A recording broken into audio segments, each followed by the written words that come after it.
एक गांव में एक औरत रहती है और बहुत गरीब होती है।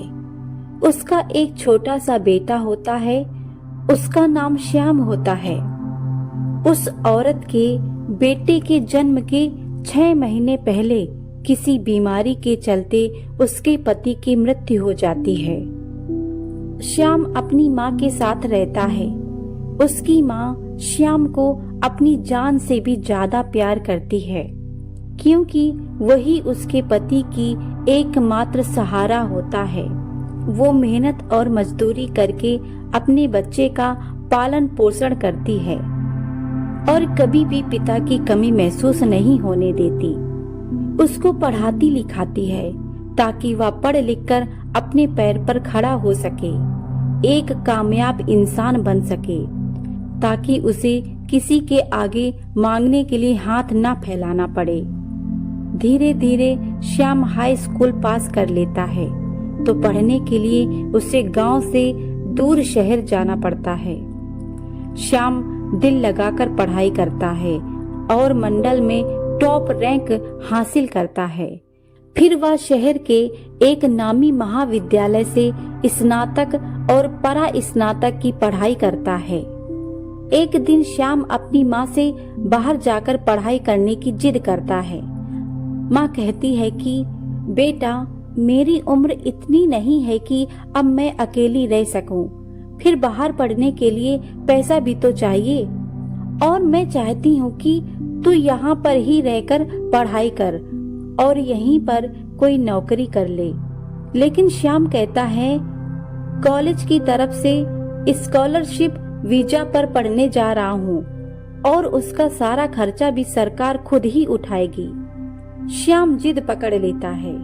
आखिर में मजबूर होकर माँ श्याम को ना चाहते हुए भी भेजने की राजी हो जाती है। श्याम अमेरिका जाकर माँ को पहुँचने की खबर देता है। माँ उसे हिदायत देती है कि ज्यादा दोस्तों के चक्कर में ना पड़े और अपने काम से काम रखे। और हर रोज श्याम माँ को फोन करता और माँ उसे हर रोज हिदायत देती और समझाती है। पहले तो कुछ दिन तक फोन रोज आता था, फिर धीरे धीरे कम होने लगा। कभी हफ्ते में एक बार और फिर महीने में। और माँ ये कहकर खुद को समझा लेती कि पढ़ाई में ध्यान होगा, इसलिए फोन नहीं कर पाता होगा। फिर कुछ समय बाद फोन आना बंद हो गया और फिर सालों बाद एक दिन फोन आता है तो श्याम बताता है कि माँ, मेरी पढ़ाई पूरी हो गई है और नौकरी भी लग गई है। ये सुनकर माँ बहुत खुश होती है और पूरे मोहल्ले में मिठाई बांटती है। अब श्याम माँ के लिए कुछ पैसे भेज दिया करता था, लेकिन धीरे धीरे करके वह भी बंद हो गया।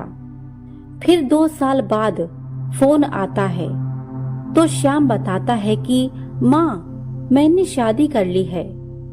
तो माँ बहुत खुश होती है और उसे बीवी को लेकर आने के लिए कहती है, लेकिन श्याम बहाना बनाकर टाल देता है और माँ को कहता है कि माँ, तुम यहाँ आ जाओ, मैं आपको बुलाने आ रहा हूँ। माँ मना कर देती है कि बेटा, मैं यहीं पैदा हुई हूँ और यहीं मरूंगी। फिर 1.5 साल बाद श्याम फोन करता है, माँ, मैं आपको बुलाने आ रहा हूँ, आप दादी बन गई हो। आप यहाँ बच्चों के साथ रहोगी तो आपका भी मन लगा रहेगा। और माँ के मना करने के बाद भी वह आ जाता है। माँ को साथ चलने के लिए कहता है। माँ मना करती है, लेकिन बेटे की जिद के आगे उसकी एक नहीं चलती।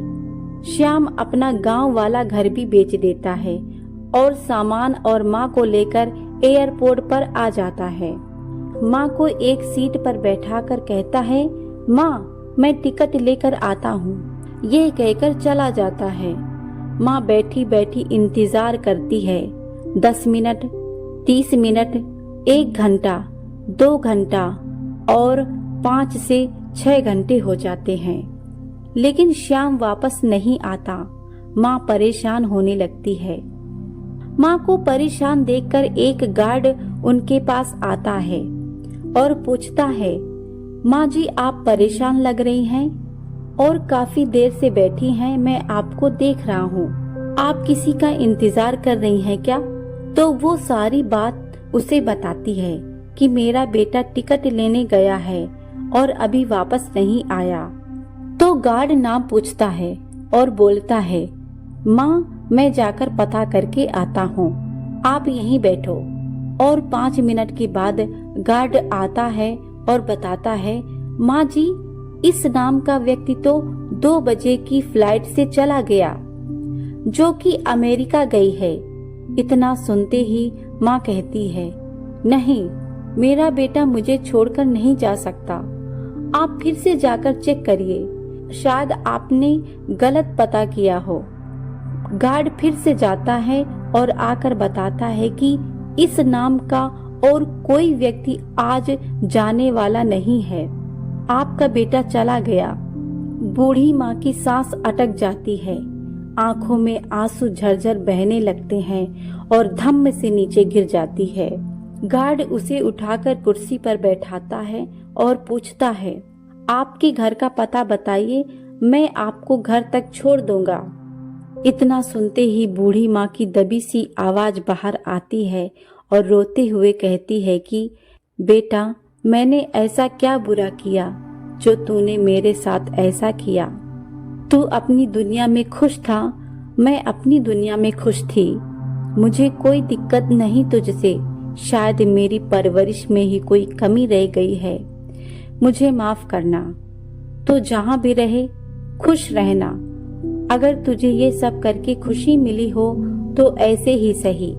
और फिर एक बार माँ शांत हुई तो ऐसी की फिर कभी ना बोलने के लिए, और उसने वहीं अपने प्राण त्याग दिए। लेकिन जाते जाते भी बेटे के लिए उसकी आंखों में इंतजार और जुबान पर दुआएं थी। दोस्तों, अगर ये कहानी आपको पसंद आई हो तो वीडियो को लाइक जरूर करें और कमेंट्स में जरूर लिखें, आई लव यू माँ।